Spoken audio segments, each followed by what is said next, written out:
అర్హులైన చక్రవర్తులు ఏలిన నేల, బలమైన సామ్రాజ్యాలు కుప్పకూలిన చోటు. కాలగమనంలో అన్నిటినీ చూసింది ఈ ప్రాంతం. ఇదే ఒకప్పటి శక్తివంతమైన మగధ సామ్రాజ్యం, నేటి బీహార్ ప్రాంతం.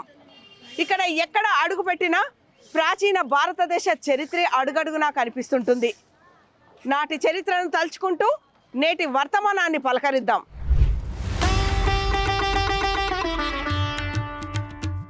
ప్రపంచంలో ప్రాచీన కాలంలోనే ప్రజాస్వామ్యం విరాజిల్లిన ప్రాంతాల్లో ఒకటి. షోడశ మహాజనపదాల్లోని ఎన్నో రాజ్యాలను, గణరాజ్యాలను ఆక్రమించుకున్న శక్తివంతమైన రాజవంశాల కేంద్రం ఈ గంగా తీర ప్రాంతపు మగధ సామ్రాజ్యపు నేల. ఈ నేలపైనే వర్తమాన మహావీరుడు ఉదయించాడు. సిద్ధార్థుడు జ్ఞానోదయం పొంది బుద్ధుడయ్యాడు. ఇంతటి చరిత్రను నింపుకున్న నాటి మగధ ప్రాంతం నేడు ఉత్తరాదిలో కీలక బీహార్ రాష్ట్రంగా 2,97,00,000 కుటుంబాలతో 13 కోట్ల మందితో దేశంలోనే 3వ అతిపెద్ద జనాభా గల రాష్ట్రంగా ఉంది.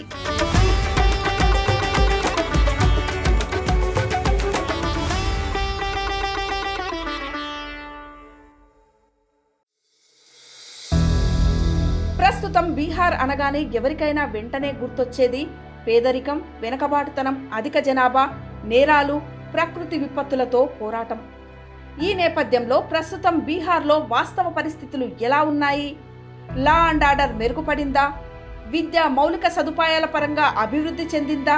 తదితర అంశాలను తెలుసుకునే ప్రయత్నంలో భాగంగా పిఐబి హైదరాబాద్ నేతృత్వంలో తెలంగాణకు చెందిన జర్నలిస్టుల బృందం బీహార్కు వెళ్ళింది. అక్కడి పరిస్థితులను ప్రత్యక్షంగా చూసింది.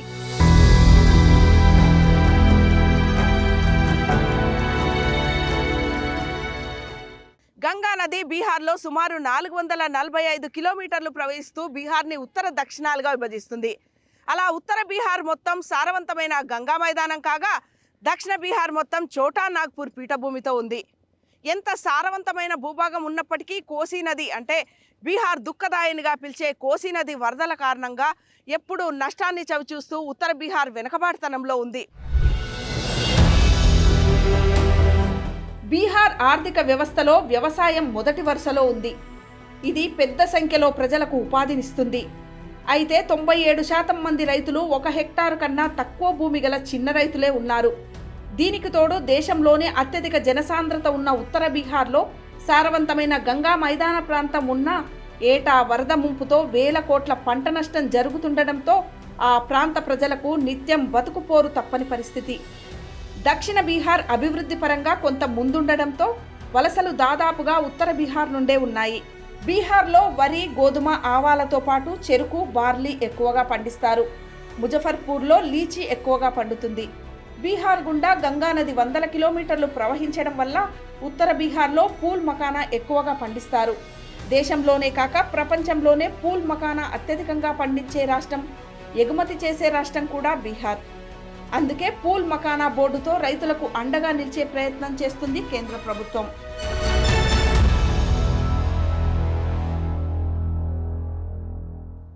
अभी हाल के दिनों में माननीय प्रधानमंत्री जी ने मखाना बोर्ड के गठन की घोषणा की है।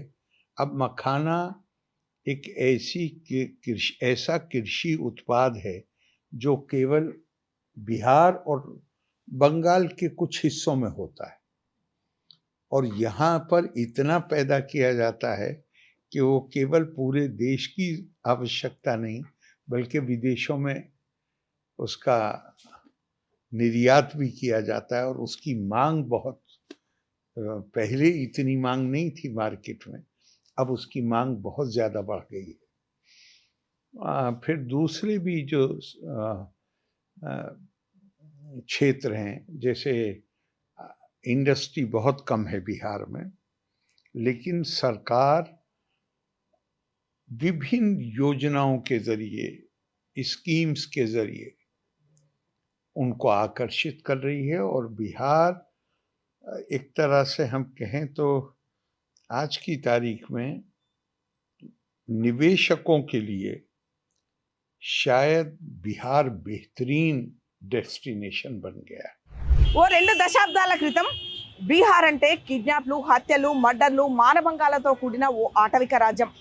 ఈ 20 ఏళ్లలో మారిన దానిలో ఏదైనా ముందు వరుసలో ఉంది అంటే అది లా అండ్ ఆర్డర్. బీహార్లో జంగల్ రాజ్ అంతమైంది. నాటి చీకటి రోజులకు దాదాపు ఎండ్ కార్డు పడిపోయింది. చట్ట వ్యవస్థ నేడు కొత్త బలం పుంజుకుంది. దీంతో నేరాలు జాతీయ సగటు కన్నా తగ్గాయి.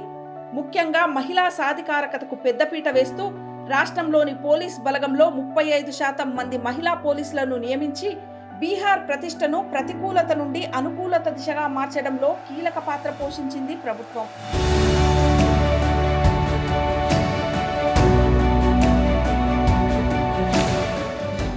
कि राज्य में शांति व्यवस्था, कानून की हुकूमत बनी रहे, कानून के प्रति सम्मान हो और आम आदमी के दिमाग में ये बात बनी रहे कि न्याय का दरवाज़ा हर समय खुला हुआ, न्याय को सुनिश्चित करना ये बुनियादी जिम्मेदारी, शांति व्यवस्था को सुनिश्चित करना ये बुनियादी जिम्मेदारी.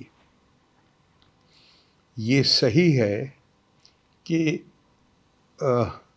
काल चक्र होता है, उस काल चक्र में कुछ ऐसा भी समय गुजरा है कि जहाँ बिहार के प्रति बड़ी नकारात्मक सोच बनी लोगों की.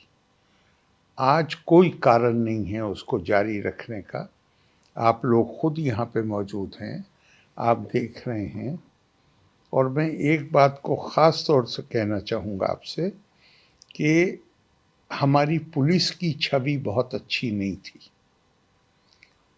लेकिन आज आपको हर रोड पर जगह जगह पुलिस यूनिफॉर्म में नौजवान लड़कियां आपको खड़ी हुई मिलेंगी. 35% बिहार की पुलिस फोर्स महिलाएं हैं और महिलाओं के पुलिस फोर्स में आने से निश्चित ही पुलिस की जो छवि है वो उसका जो ह्यूमन फेस वो निश्चित ही उसमें सुधार नहीं आया, वो एकदम बहुत अच्छा हो गया. और मैंने कहा कि 35% आज महिलाएं हमारी पुलिस फोर्स में हैं. दूसरे क्षेत्रों में भी महिलाओं की भागीदारी बहुत बढ़ी है. बिहार में ये साइकिल जो है ये महिला सशक्तिकरण का एक तरह से प्रतीक बन गया है. బీహార్లో పరిస్థితి ఇప్పుడిప్పుడే మెరుగుపడుతుంది. ఆర్థికంగా ఇబ్బందుల్లో ఉన్న రాష్ట్రానికి అన్ని విధాలా చేయూతనందిస్తూ ఒక వెన్నెముకగా మారి బీహార్ని నిలబెట్టే ప్రయత్నం చేస్తుంది కేంద్ర ప్రభుత్వం. దేశంలో వెనుకబడ్డ రాష్ట్రాల్లో ఒకటైన బీహార్ ఆర్థిక వ్యవస్థకు కేంద్రం నుండి వచ్చే నిధులే ప్రధాన ఆధారం. పన్నుల డెవల్యూషన్ రూపంలో ఏటా వేల కోట్ల రూపాయలు బీహార్కు చేరుతున్నాయి. గ్రామీణ రోడ్లు, బ్రిడ్జిలు, పేదల ఇళ్ల నిర్మాణం, విద్య, ఆరోగ్యం, ఉపాధి పథకాల్లో ఈ కేంద్ర నిధులే కీలకం. ఇటీవలి కాలంలో 50 ఏళ్ల వడ్డీ లేని రుణాలతో మౌలిక సదుపాయాల కల్పనకు సైతం కేంద్రం భారీగా పెట్టుబడి పెట్టింది. అంతేకాక వరదలు, విపత్తుల సమయంలో ఎన్డీఆర్ఎఫ్, ఎస్డీఆర్ఎఫ్ నిధులతో బీహార్కు తక్షణ సహాయం చేస్తుంది. మొత్తంగా చెప్పాలంటే కేంద్రం సహకారం లేకుంటే బీహార్ ఆర్థికంగా నిలబడడం కష్టం. ఇలా అడుగడుగునా కేంద్ర ప్రభుత్వ సహాయ సహకారాల వల్ల బీహార్ ప్రస్తుతం పురోగతి బాటలో పయనిస్తూ 51.91% ఉన్న పేదరికాన్ని 33% తగ్గించుకొని ముందుకు సాగుతుంది. ప్రస్తుతం బీహార్ వేగంగా అభివృద్ధి చెందుతున్న ఆర్థిక వ్యవస్థల్లో ఒకటిగా ఉంది. గత 20 ఏళ్లలో బీహార్ తలసరి ఆదాయాలు దాదాపు 8 రెట్లకు పైగా పెరిగాయి. 2005కు పూర్వం కేవలం 835 కిలోమీటర్లు మాత్రమే ఉన్న గ్రామీణ ప్రాంత తారు రోడ్లు నేడు 1,17,000 కిలోమీటర్లకు పైగా విస్తరించాయి. కోట్ల మందికి విద్యుత్, తాగునీరు అందుతుంది.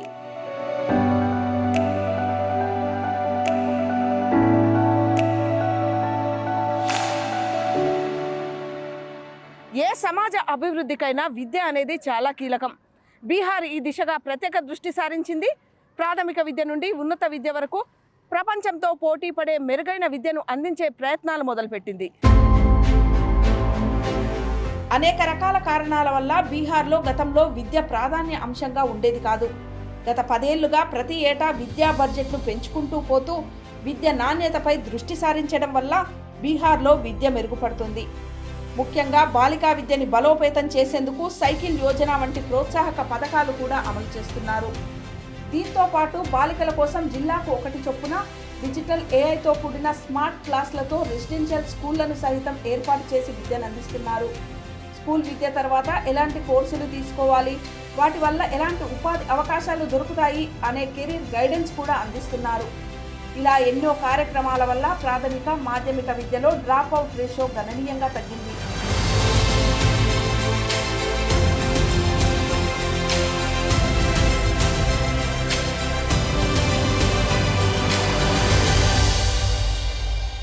आज के समय में बिहार में प्राइमरी एजुकेशन में ग्रेट चेंजेस आया है और मैं बता सकता हूं कि आज से 5 से 7 साल पहले 10 साल पहले हमारे स्कूलों की स्थिति बहुत अच्छी नहीं थी, लेकिन नाउअडेज हम ये गर्व कर सकते हैं कि बिहार अभी लीड कर रहा है और हर जगह पे हमारे शिक्षकों की गैप को रिक्रूटमेंट के माध्यम से माननीय मुख्यमंत्री ने पूरा भरा है और आने वाले TRE 4 होने वाला है, उसमें पूरी गैप फुलफिल होने वाली है।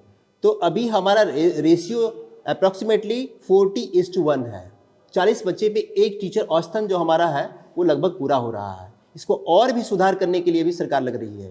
रोबोटिक लैब का यूज़ करके बच्चे जो हैं वो किसी भी चीज़ को, चाहे वो मैथमेटिक्स हो, साइंस हो, किसी भी सब्जेक्ट को आसानी से सीख सकते हैं। वहाँ बच्चे किसी भी चीज़ को विजुअली नहीं देख पाते, लेकिन यहाँ पर हमारे पास जितने भी किट है उसके थ्रू बच्चे उन सारी चीज़ों को आसानी से देख सकते हैं, सीख सकते हैं। अगर उनको सर्किट ड्रॉ करना है तो सर्किट ड्रॉ करने के लिए बच्चों को कैसे हम उसकी मदद से हम आसानी से बता सकते हैं कि बच्चे कैसे, हमारा जो कनेक्शन है वो सीरीज़ में है कि पैरेलल में है, किस तरह का हमारा बल्ब होता है, किस तरह का सॉकेट होता है, स्विच किस तरह का रहेगा, वो सारे बच्चे आसानी से सीख पाएंगे। साथ ही साथ इसकी मदद से बच्चे जो हैं वो साइंस के फील्ड में अपना अच्छा नॉलेज इन्हेंस करेंगे, मैथमेटिक्स के फील्ड में अपना अच्छा नॉलेज इन्हेंस करेंगे। इस रोबोटिक्स लैब के बारे में आपको बताना चाहूँगा, ये इम्पॉर्टेंट इसलिए है कि आज के डेट में हमारे बच्चे स्टेम एजुकेशन के माध्यम से साइंस, टेक्नोलॉजी, इंजीनियरिंग और मैथमेटिक्स एक साथ सीख रहे हैं।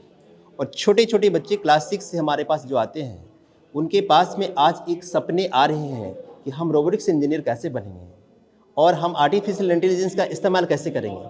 तो हम लोगों ने क्या किया है कि अपने स्कूल के अंदर में हमारे पास में जो साइंस फैकल्टी के जो टीचर्स हैं उनको लीड पर्सन बना करके हमारे बच्चे जो क्लास 6 से लेकर के 12वीं तक के हैं उसमें से हर क्लास का 2 बच्चा मैंने चयन किया है, वो लीड पर्सन है और वो हर प्रतिदिन हमारे बच्चे यहाँ पे आकर के इसका लाभ उठाते हैं। उसमें दो चीज़ बताना चाहूँगा कि अगर जो प्रोजेक्ट कर रहे हैं तो प्रोजेक्ट में अगर किसी तरह का दुविधा होती है तो हमारे टीचर यहाँ पे ऑलरेडी उपलब्ध होते हैं, उनकी सारी दुविधाओं को दूर करते हैं। और आज किसी भी प्रोजेक्ट को ले, सारे प्रोजेक्ट यहाँ पे रखे हुए हैं और एक दिन में एक प्रोजेक्ट पे हम लोग काम करते हैं। उसके अवेयरनेस के बारे में हम लोग टेस्ट भी लेते हैं। बच्चे को अभी 3:30 के बाद में 5:30 6:30 के अंदर में हम लोग फ्री छोड़ देते हैं। कोई यहाँ पे टीचर मूव करते रहेगा, अंदर में नहीं आएगा। उनको पूरी फ्रीडम देते हैं ताकि बच्चे स्वतंत्र होकर प्रोजेक्ट को डेवलप करें। उसके बाद में हम लोग उनके पास में आते हैं तो प्रोजेक्ट को देते हैं। उस प्रोजेक्ट के माध्यम से हमें पता चलता है कि हमारे बच्चे स्वतः भी इसको सीख रहे हैं और सीखने के बाद में इनकी क्रियाशीलता ऐसी हो रही है कि जिसके अंदर में वो काफ़ी बेहतर से बेहतर अपना काम कर सकते हैं। तो ये एक अचीवमेंट है। मैं ऑनरेबल डिस्ट्रिक्ट मजिस्ट्रेट को धन्यवाद देना चाहूँगा कि यह पहला प्रोजेक्ट है पूरे बिहार का जिन्होंने SC/ST वेलफेयर डिपार्टमेंट के अंदर में इन्होंने इसको डाला है। इसके ठीक ऊपर के लैब में उन्होंने 20 हमारे पे ICT लैब भी दिया है, जहां आज हमारे बच्चे पूरे स्टेट में नंबर 1 है। क्रॉसवर्ड प्रतियोगिता में हमारा बहुत अच्छा परफॉर्मेंस चल रहा है। ये हिंदी मीडियम है और ये पूरे बिहार में है। नाउअडेज 118 विद्यालय हैं, 118 स्कूल्स रनिंग। और ये विद्यालय आपको 1956 में इनकी शुरुआत हुई थी। सबसे ओल्डेस्ट है, दिस इज़ द ओल्डेस्ट। और उसमें अभी क्या है कि ये बच्चा हमारे पास में सिर्फ शेड्यूल कास्ट के बच्चे हैं और ये सभी डाउन टोडन सेक्शन के बच्चे हैं, पूरे बिहार के बच्चे हैं। ये चंपारण के बच्चे भी मिलेंगे, बेगूसराय के भी बच्चे मिलेंगे, आपको सुदूरवर्ती पूर्णिया से भी मिलेंगे, आपको बिहार के सभी जिलों से मिलेंगे। इसके बारे में मैं बताना चाहूँगा कि माननीय मुख्यमंत्री महोदय के माध्यम से जो अभी कार्यक्रम चलाई जा रही है बालिका के उत्थान के लिए, इसमें हमारा बिहार बहुत आगे जा रहा है और हमें लगता है कि अगर यही प्रगति रहेगी तो बिहार नंबर 1 आएगा पूरे इंडिया में। जहाँ स्कूल और कॉलेज जाने वाली बच्चियों को साइकिलें दी गई थी, उसके बाद तो और बहुत कुछ किया गया, लेकिन वो चूंकि पहला काम था जो सरकार ने किया था, इसलिए साइकिल देखिए तो यहाँ का आदमी के लिए उसको प्रतीक बन गया है महिला सशक्तिकरण का। బుద్ధుని జ్ఞానోదయ భూమి నేడు దేశానికి నాయకత్వాన్ని అందించే నేలగా మారుతుంది. దానికి నిదర్శనమే ఐఐఎం బోధ్గయా. ఇక్కడ మేనేజ్మెంట్ స్టడీస్తో పాటు సామాజిక బాధ్యతని కూడా నేర్పిస్తున్నారు. ఒకప్పుడు ఉన్నత విద్యా నైపుణ్యాల కోసం బీహార్ యువత బయటకు వెళ్ళేవారు. కానీ IIM Bodhgaya, IIT Patna, Nalanda, AIIMS లాంటి ప్రతిష్టాత్మకమైన విద్యా సంస్థలతో ఇక్కడ చదవడం అంటే బీహార్ నుండే దేశాన్ని లీడ్ చేయడం అనే నమ్మకం బీహార్ యువతలో పెరుగుతుంది. ముఖ్యంగా దేశంలోనే టాప్ మేనేజ్మెంట్ ఎడ్యుకేషన్ హబ్ అయిన ఐఐఎం బోధ్గయా బీహార్ని విజ్ఞాన ఆధారిత ఆర్థిక వ్యవస్థగా మార్చే ప్రయత్నం చేస్తుంది.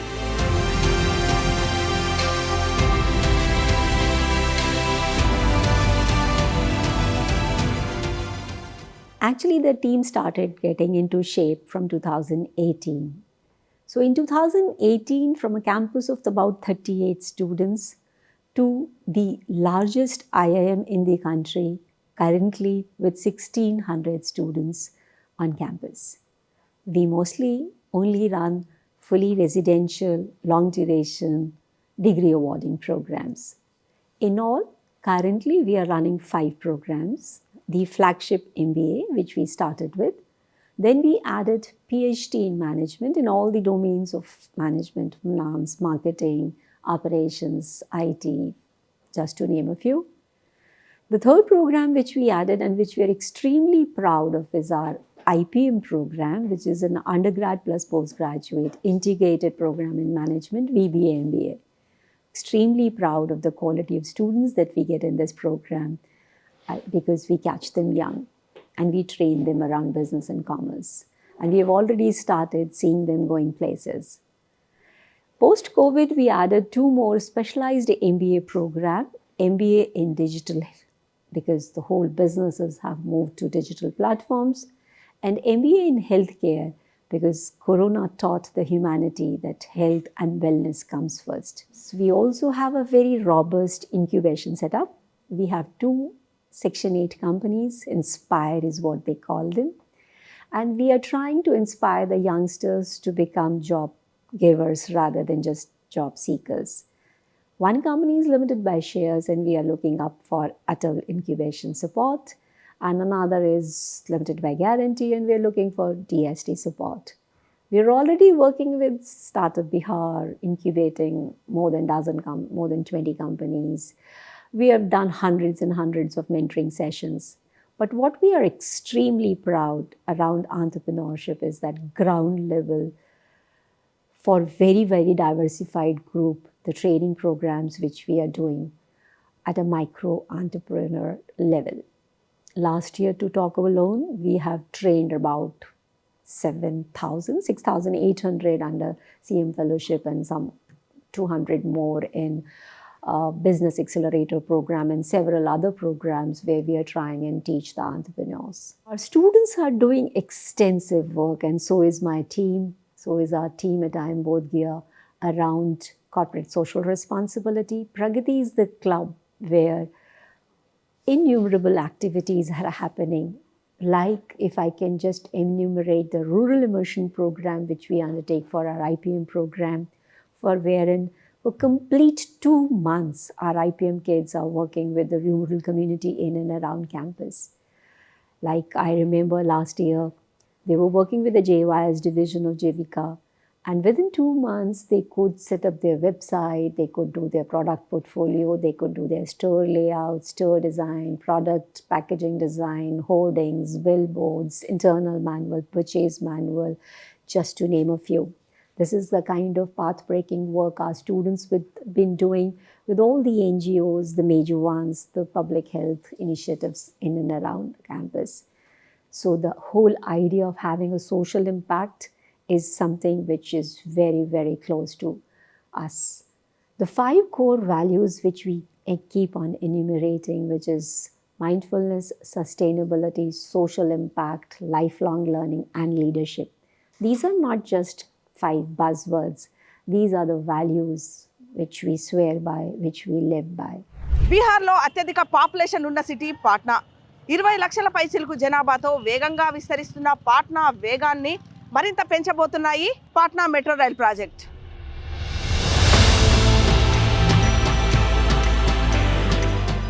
గంగా నది ఒడ్డున గల ఒకప్పటి చారిత్రక పాటలీపుత్రం నేటి పాట్నా అర్బన్ హబ్గా మారుతుండటంతో పెద్ద ఎత్తున అభివృద్ధి ప్రాజెక్టులు కేంద్రం తోడ్పాటుతో పట్టాలకెక్కాయి.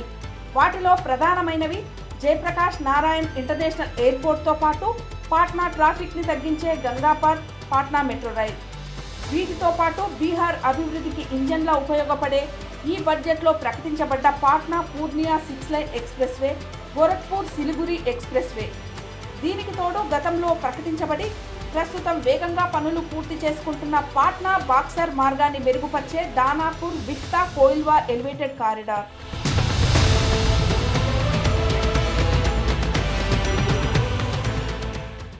Total length of this project is around 25 kilometers, out of which elevated corridor is 17 kilometers. It is one of the longest elevated corridor in India. The cost of this project is 2350 crores and civil cost is around 19690 crores.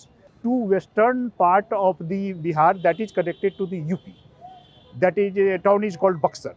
There are 125 kilometers distance from Patna to Buxar, in which 100 kilometer has already been built 2 years ago, and 4-lane connectivity has been done. But this is 25 kilometer is the missing link.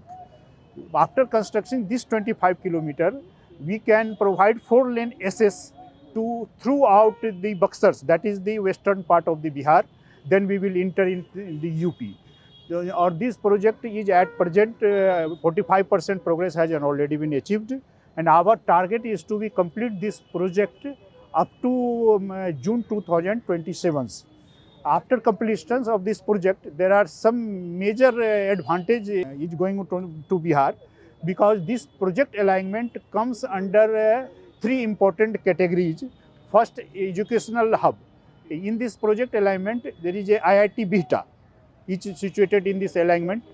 Second, NIT Bihta is also situated in this project alignment. Third, one airport is also going to be constructed instead of present functioning airport, that is called Bihta Airport. పర్యాటకం బీహార్ అభివృద్ధిలో కీలక పాత్ర పోషిస్తుంది. ఎంతో ఘనమైన చారిత్రక సాంస్కృతిక ఆధ్యాత్మిక వారసత్వానికి బీహార్ నిలయం. ఇక్కడి బుద్ధగయ, రాజ్గిరి, నలంద, వైశాలి వంటి ప్రదేశాలు ప్రపంచ గుర్తింపు పొందాయి. ఈ ప్రాంతాలకు దేశ విదేశాల నుండి పర్యాటకులు రావడం వల్ల రాష్ట్రానికి ఆదాయం పెరుగుతుంది.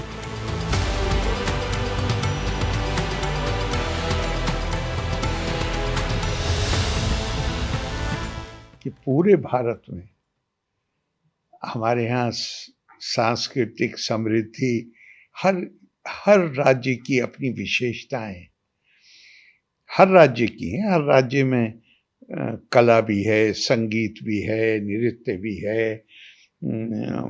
और जो आधुनिक युग की जो ज़रूरतें हैं उनके अनुसार इंडस्ट्री है, इंफॉर्मेशन टेक्नोलॉजी है, सब चीज़ें. लेकिन अगर हम ऐतिहासिक और सांस्कृतिक परिप्रेक्ष्य में देखें तो बिहार भारत के 2 बड़े साम्राज्य, एम्पायर्स, उसकी सीट बिहार था, पटना. भगवान बुद्ध यहीं आए. भगवान बुद्ध को जो एनलाइटनमेंट, बोधित्व प्राप्त हुआ, भगवान महावीर भी यहीं पैदा हुए, उन्होंने भी यहीं तपस्या की. और रामायण युग की तरफ अगर आप जाइए तो माँ सीता का जन्म भी यहीं हुआ. तो ऐतिहासिक और सांस्कृतिक दृष्टिकोण से बिहार की जो परंपरा है, गुरु गोविंद सिंह जी सिख परंपरा में जो 10वें गुरु हैं, वो भी पटना में ही पैदा हुए। तो बिहार के पास ये मतलब हर वो चीज़ है कि वो बाहर से लोगों को आकर्षित कर सके। మానవాభివృద్ధి సూచీల్లో అట్టడుగున ఉన్న బీహార్లో ప్రస్తుతం ప్రగతి వెలుగులు పేదరికం చీకట్లను చీల్చివేస్తూ అభివృద్ధి దిశగా దారులు మలుస్తున్నాయి. పొట్టకూటి కోసం వలసలు పోవాల్సిన దుస్థితిని మార్చే దిశగా మౌలిక సదుపాయాలు స్వరాష్ట్రంలో ఉపాధిని పెంచే దిశగా విస్తరిస్తున్నాయి. ఏదేమైనా బీహార్ మారుతుంది, సుపరిపాలనలో మెరుగుపడుతుంది, తన నెగిటివ్ ఇమేజ్ని చెరిపేసుకుంటూ ముందుకు సాగుతుంది. ఇది పూర్తిగా మారిపోయిన బీహార్ కాదు కానీ మార్పు మొదలైన బీహార్.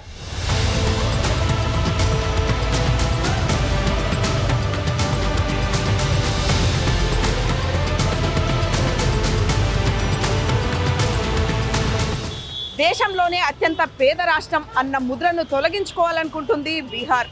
వెనుకబాటుతనంలోకి నెట్టేస్తున్న సవాళ్లను అధిగమిస్తూ అభివృద్ధి దిశగా వేగంగా అడుగులు వేస్తుంది. కెమెరామెన్ సతీష్తో రమా, బిగ్ టీవీ, పాట్నా నుండి.